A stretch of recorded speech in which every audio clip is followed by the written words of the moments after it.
Between superordinate and subordinate, two types of responsibility.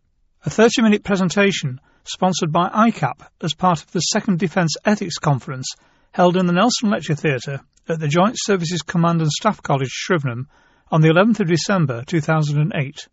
The speaker is Professor Asa Kasher, Laura Schwartzkip Professor Emeritus of Professional Ethics and Philosophy of Practice at Tel Aviv University. Professor Asa Kasher. My title, Between Superiors and Subordinates, Two Kinds of Moral Responsibility, is general. It's philosophical discussion of some issues. However, my background assumptions are Israeli in the sense that I think about a military force that has to fight, not participate in peacekeeping operations or humanitarian intervention, but facing enemies, real enemies, either preparing itself to combat in an international conflict between states or fighting terrorist organization or guerrilla forces. I'd like to start by quoting a certain very old guy.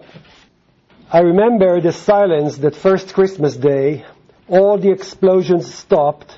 We went outside and just stood there, listening and remembering our friends who were gone and our people back home.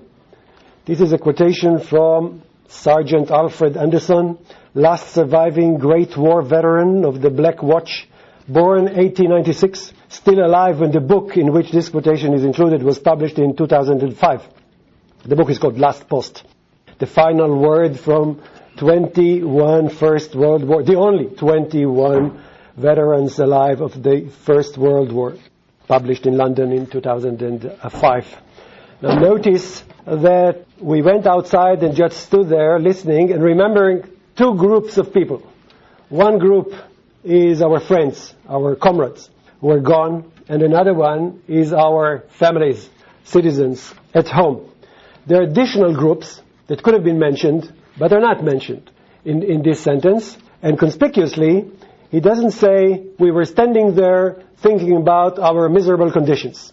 He thinks about two groups, not including himself in one of those groups naturally. I chose this motto in order to show from the very beginning that I'm not interested in the autonomy of a person as a person in military uniform. I'm interested in the relationships between that person and some groups of people, namely those at home and the comrades in particular. There are additional ones, but first and foremost I'd like to think about those. Two general introductions. One about moral responsibility. I'm not going to reopen the discussion of the differences between morality and ethics. Okay, moral theory and ethical theory. However, it's important to stress the fact that I'm going to have a discussion which is interested in thin considerations, not thick considerations. I'm interested in the moral perspective. That is to say, relationships between human beings because they are human beings, qua human beings. Not in human beings who fulfill some role somewhere, who hold some positions, who have some professions. It can be discussed. The same issue can be discussed from a different perspective, namely of military values, principles of military ethics, when ethics is taken to involve the thick descriptions, not the thin descriptions of human beings, but the thick descriptions of human beings under certain professional or organizational circumstances. Not everything in military ethics stems from moral considerations. The very fact that we speak about professions, the idea of discipline, as we are familiar with in military forces, the idea of comradeship, to the extent we are familiar with in units of combatants, those are not required by morality. However, they are parts of the military ethics, and I do not have them in mind. I just want to have a thin discussion. Secondly, it's a general point. It can be discussed from different perspectives, and it has numerous consequences. It has to do with Jeff McMahon in some sense, but by mentioning it, I'm not endorsing every point made by him. So the jus ad bellum and the jus in bello distinction, which is legally famous, must be blurred when we think from a moral point of view. You cannot really defend it from a moral point of view. If you think about, say, Nazi colonels, okay? Think about colonels. They did not make the decisions They did not participate in discussions with their Führer.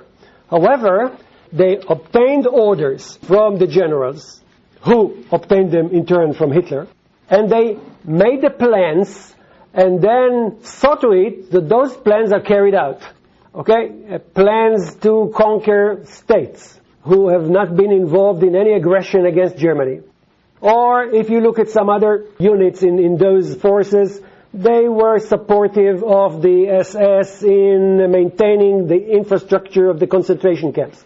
I mean, could we just evaluate them on an in bello level and forgetting about the nature of the ad bellum evaluation of those activities? So the moment we think on moral terms, on a moral level, then that distinction becomes blurred, must become blurred.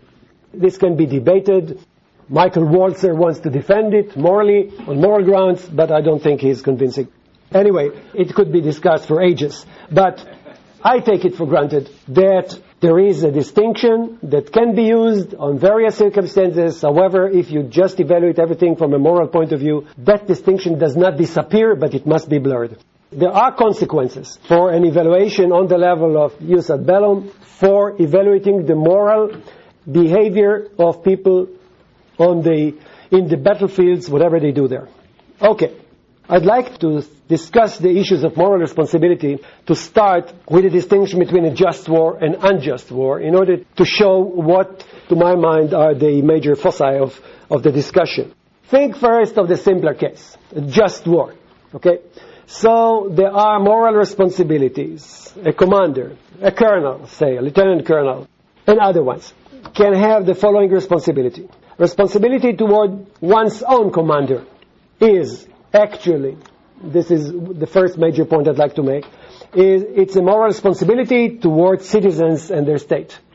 But if the war is just, then obeying order is just carrying out part of the plan that is meant to defend my fellow citizens and their state.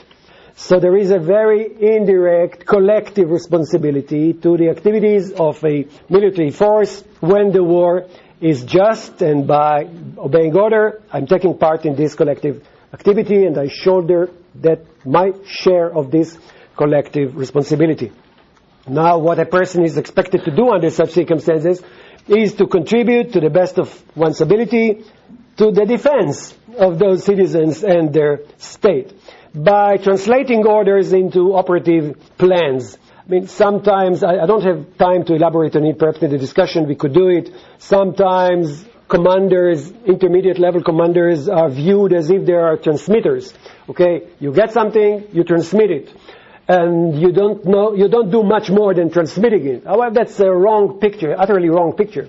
A commander, intermediate level commander, and also sometimes a junior commander is something like an architect. You talk to the person who is interested in building a house, okay? And you know what he wants. There are the objectives. Now you have to create a plan. You have to write down a plan, and a plan that engineers could use in order to build that house. You're playing the role of an architect in an intermediate role between your client on the one hand and those who are going to do it on the other hand. So it takes a lot of activities. It is of a certain professional nature. And indeed, you do shoulder responsibility for what you do when you do it in the framework of just war, and later we'll see what happens in the case of unjust war. So your responsibility towards your commander is an indirect responsibility toward the citizens of your state. I mean, you have to defend them. You have to participate in the collective plan of defending them. Now, your moral responsibility towards your subordinates. I'd like to say a few words about that. But before I say what the substance of that responsibility is, I'd like to mention the fact that you put to use a certain human relationship, a certain extraordinary, in a sense, human relationship. You use the trust of your troops in order to see to it that they do something. I mean, discipline is not obedience. Discipline is not legal. Okay, it has legal aspects, but it's not a legal concept. I mean, discipline involves the ethical dimension of trust. Your troops trust you, and you give them an order since they trust you, not because of some clause in some law. There is nothing more remote from their minds under fire than a certain clause in a certain law. But you are the closest to them. And they trust you. And they're even going to jeopardize their own life because they trust you. So there is a very deep, outside a family, one hardly encounters such an extent of, such a depth of relationships. Now, you use that deep relationship in order to send them to accomplish the missions. Now what you do, you're morally responsible, first of all, for their practical involvement in war. They do take part in the activities because you send them there. So now those activities are noble, right? They defend their fellow citizens and their state. But they do it just because you told them to do it. You're responsible to their positive, commendable involvement in the war in defense of their fellow citizens and their state. Now, you're also morally responsible for jeopardizing their life. I mean, you send them to certain situations under which there is jeopardy to their life. And that's your responsibility as well. I mean, that's the toughest moral and psychological focus of the relationship between commanders and troops. And it must never be taken lightly. I mean, just imagine yourself. I mean, if someone has not been involved in it, then someone should just imagine. Imagine that you tell a group of people that are familiar. You know them well. You know perhaps even their families. And you tell them to enter into combat conditions from which some of them are probably not going to return. So you determine, in some sense, you determine their life expectancy. It's matters of life and death which should never be lightly considered. So you shoulder responsibility for that decision of jeopardizing their life. Now, because it involves jeopardizing their life, there is more responsibility for your efforts to minimize casualties among them. Okay? You send them, you must send them, you have to send them to accomplish an operation in a way that, as far as you can evaluate it professionally, minimizes casualties. Okay, therefore, during just war, there are two different conditions, or two different types of moral responsibility towards citizens and state. You defend them to the best of your ability. Towards your comrades, your troops, subordinates, you allow them to participate in the activities. You may jeopardize them, minimizing, and you ought to minimize casualties. Now let's move to the more difficult case of during unjust war. Or this is not the most difficult, but it's a more difficult. Assume this is given as an unjust war. Usually this is not the case. But assume that this is given an unjust war. During an unjust war, there is no moral responsibility towards, you do not have to contribute to aggressive military attacks. I mean, there is no compelling moral reason to participate in aggressive activities, given that the war is unjust. There is, however, something that should be noticed, and usually it's not. Within the framework of an unjust war, which is aggressive, there are different types of missions. And there are missions that are of a defensive nature. For example, home front activities. Assume, like the condition is in our state, that home front is the job of the military. I mean, rescuing people from destroyed houses is military operation. The military does it. Only they know how to do it. I mean, effectively. So, or think about physicians who rescue the life of wounded persons. So there are types of activity that ought to be done, although the war is unjust on the ad bellum level. But there could be no moral duty to contribute to aggressive military attacks. Therefore, if you look at the subordinates and the commanders represent now something. They do not represent the idea of defending the state. They represent something else. So the moral responsibility towards the citizens and their state is not there. There is something else there. If you look at your subordinates, that's even stronger. First of all, you involve your subordinates in unjust war. You send them to participate in an unjust war. Remember that we're speaking about the case, perhaps it's a theoretical case, but it's given as an unjust war. It's given. It's not debated. It's not that some people argue that this is unjust. It's given as an unjust war. If it's given as an unjust war, then what reasons do you have to involve your subordinates in an unjust war? to exploit, one can say, to exploit your relationships with them for their involvement in an unjust war. Moreover, what reason do you have to jeopardize their life? This is an enormous question. Okay? It's an unjust war, should not have been waged. Because of me, some of them are going to die. What excuse do I have for sending them to the battlefields, to jeopardizing their life? What am I going to tell their families about the disease, those who are the fallen? I mean, a state owes its citizens a compelling answer to the question, why have you jeopardized my life? Okay? Self-defense is generally taken to be a compelling argument. However, this is an unjust war. It's not self-defense. So we don't really have that type of an answer. So in unjust war, the condition is completely different. Now, clashes could be encountered between the two different groups that one is interested in. Even in the just war. Okay, there are the citizens of the state, there are your troops. So you owe both of them consideration. So in a just war, we have a reasonable answer, and what we say is that defend the citizens and their state to the best of your ability while minimizing casualty. Now, in an unjust war, if it's a defensive mission, then it doesn't matter whether it's unjust or just war, just accomplish it to the best of your ability and minimize casualties. If it's a defense mission, strictly speaking, defense mission. However, if it's an aggressive mission, you don't have a moral responsibility towards your superiors, but if you find yourself being involved in fighting, then indeed you must minimize casualties. Now I'd like to address the most difficult case, where it's not clear whether it's just or unjust, whether it's under debate, whether some people think it is just and some people think it is unjust. Some of the arguments take the form that if we don't know, then let's follow my gut feelings, okay? For some people, if we don't know whether it's just or unjust, it's just. For some people, if we don't know whether it's just or unjust, it's unjust. And you can tell where those intuitions come from, okay? If a person belongs to a certain type of an NGO, then NGO, I spell it A-N-G-O, right? It's not non-governmental, it's anti-governmental, okay? If it's an anti-governmental organization, then of course, if you don't know, assume it's unjust.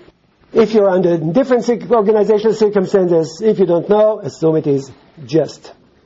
I think that we should very carefully look into the details of a situation where it's unknown whether it's just or unjust. First of all, let's admit that this is not something peculiar to the military force. You have it all over the place.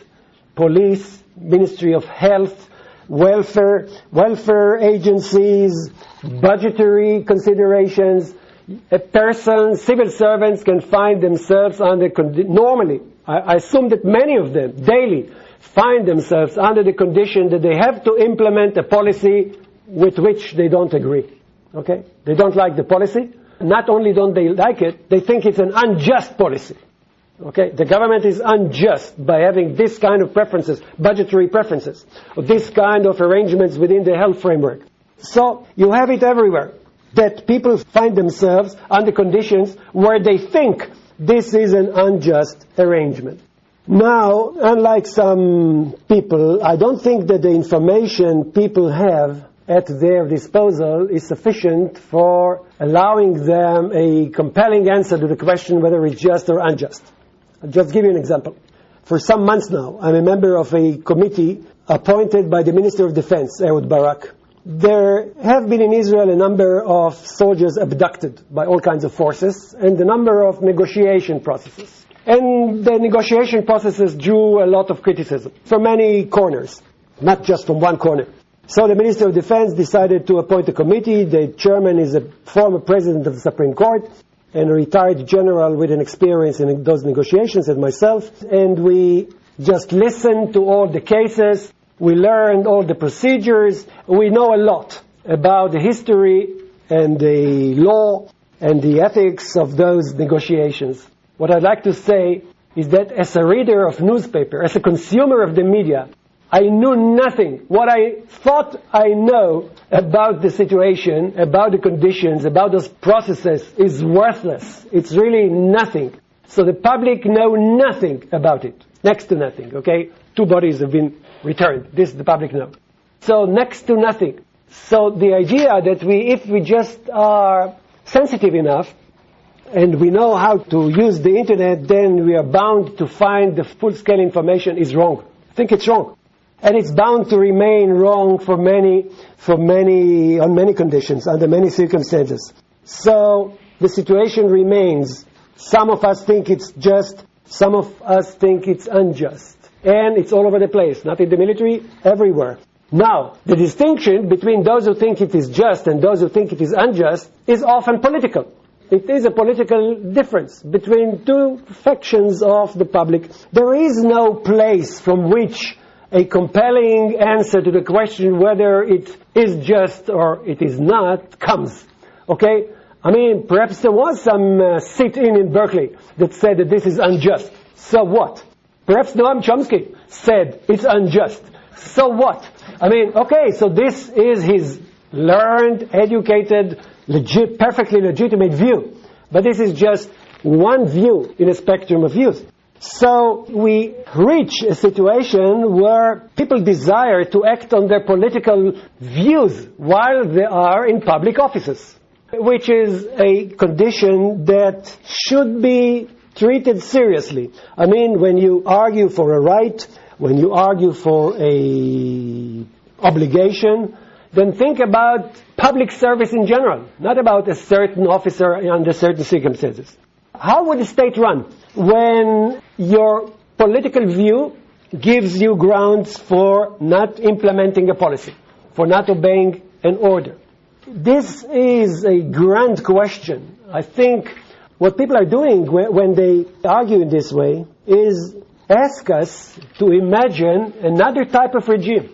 Forget about rule of majority, because that does not apply, and replace it by something else. Now, being philosophers, I mean, we are always willing to listen to arguments and to be convinced that democracy, the way we know it, is not optimal. Okay? There could be a better arrangement. All the procedures that go under the label rule of majority could be perhaps replaced by better conditions. Okay, I'm willing to listen. Not only as a philosopher, but also as a citizen of a democracy. If you know how to do it better, let us know. But this is the challenge. This is really the challenge. Because this is what is involved. I mean, if everyone in every public office has some right, or even if only those in public offices whose decisions made a difference between life and death, there are many like that, directly or indirectly, then there is some major shift in the nature of democracy that must take place. Now, if a person is still convinced that his view is such that he or she are not willing to participate in those activities, they must carry the burden of their decision. I would like to mention, in conclusion, some cases and some arguments. First of all, I mean, cast doubts, that's always right. I mean, you're a commander, you're given order, cast doubts on their justification, professional justification, tactical, operational, strategic, moral, legal. I mean, it's your duty to cast doubts. Are not convinced. We have our counterpart of MI5 has a code of values, and one of which is casting doubt, which means whenever they're very strong and they're intelligence office agencies, so we hardly know anything about them.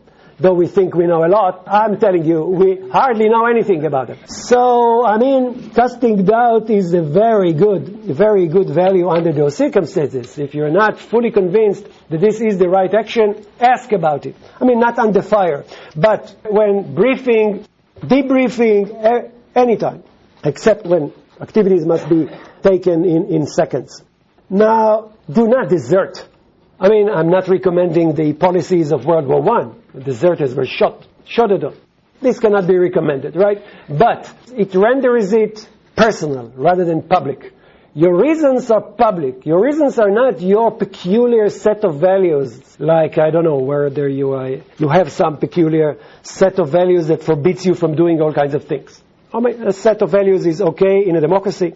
I mean, Jehovah's Witnesses are interested in themselves concerning blood transfusion. They're not interested in the whole world, right? But this is a public issue. You think the war is unjust. If you think the war is unjust, deserting the military forces is wrong. Now you may resign. Indeed, you may resign. But the resignation should be evaluated along the lines of, the categorical imperative test. I mean, what if everyone resigns when one does not agree with the governmental policy on reasons of justice? What kind of regime is it going to be? And again, it's reduced to the question of what is the nature of the regime. Finally, I'd like to mention a certain type of demonstration against an unjust war, or a war you think is unjust, namely civil disobedience. I'm much more interested in civil disobedience than in conscientious refusal, because conscientious refusal is a personal. It's on the level of an individual. It's my consciousness. Okay, or perhaps I share it with someone else, but it's an individual activity. Essentially individual activity, whereas civil disobedience is not an individual activity. Civil disobedience is a demonstration. Take John Rawls' theory of civil disobedience, just to avoid semantic debates about civil disobedience. So it's a demonstration. Something has gone wrong, fundamentally wrong, in the affairs of the state, and you demonstrate against it in order for the state to improve its ways, to return to the right track of democracy. Now, there are many conditions that Rawls demands from an act to be a legitimate act of civil disobedience. Most of the time, it's impossible to have all those conditions obtained. But I'd like to mention just two. An activity of civil disobedience is meant to improve things. So there is a certain objective. Now, since there is a certain objective, it's a rational activity. A rational activity must be conducted trying to be most effective and at least cost. Most effective and at least cost. Now, most effective means that if you want to return the wheels of democracy to the track, then opt for the best way possible of doing it. Your resigning is not going to do anything. Assume your resigning is just resigning. I mean, it's going to do nothing to the larger picture of the war. So, you meant it as a civil disobedience. You resigned as an act of civil disobedience. You achieved nothing. Moreover, is it least cost? If you're an officer, you resigned, you destroyed your unit cohesion, you destroyed the trust of your troops. That is a very significant price to pay. It's not compelling, but it's a very significant price to pay. Wasn't there another way of doing it? Isn't there a cheaper way of demonstrating against the war? If you remember, during the Vietnam War, there were people who reduced their income tax payments. In the forms they filled in, as they do in the United States, they reduced the payment in a proportion to the money spent on the Vietnam War. That's cheaper than leaving your troops alone and letting someone else doing the same. So civil disobedience seems inappropriate to those circumstances if you really take them seriously. In conclusion, let me requote Alfred Anderson. We went outside and just stood there, listening, remembering our friends who were gone and our people back home. Those are the two major groups to be considered under the circumstances.